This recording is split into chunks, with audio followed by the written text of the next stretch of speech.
chập pi khang tiền hai bay khà sọ nó ngá mơ thẻ hai chập cái nó cái ra chập nó chứ chập pi khang đựng mấy mấy đó cái tị ngồi thẻ vô mày ơi thẻ vô giờ đâm thò cá nó con thò cá nó trong này rồi bầy khá nó ông cô mi nhung bầy khá nhung cầm pi thẻ vô nè vào sợ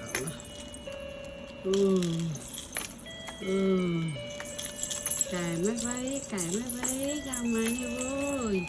ngoài cài nó vui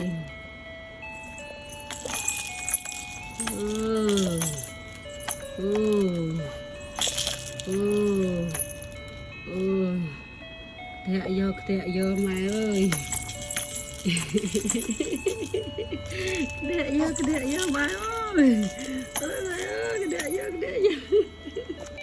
cho cái này đây con tân tuồng nó đây vậy cho đây vậy rồi mình cho cái này ăn đây vui ông pù mi ơi ông pù mi bay khai đây ông pù mi ơi mà tệ mà chặt pi song khang tròn giờ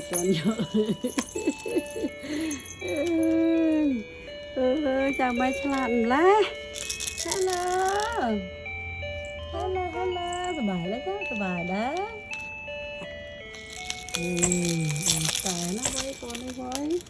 cái nó với ông bông mình ô một vài nữa ông bông mình ông bông mình ơi ông bông mình người ơi ông bông mình ô tè giờ